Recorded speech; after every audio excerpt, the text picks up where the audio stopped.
In this video, I'm going to show you how you can easily install YouTube Studio app on an iPhone.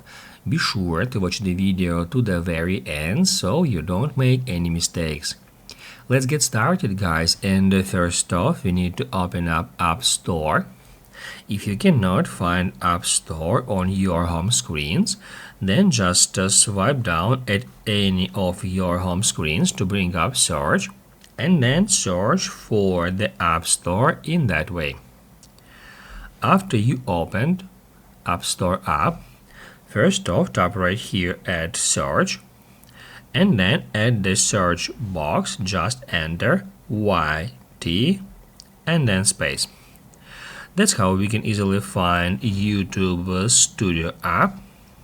And now first off we need to tap on it, and right now here we can see the open button because the app is already installed on my iPhone.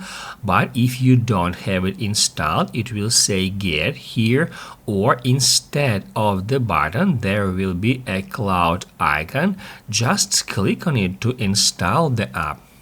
And when the installation is complete, you will be able to open the app by clicking right here at open button, and also on your home screen you will see an icon of the YouTube Studio app.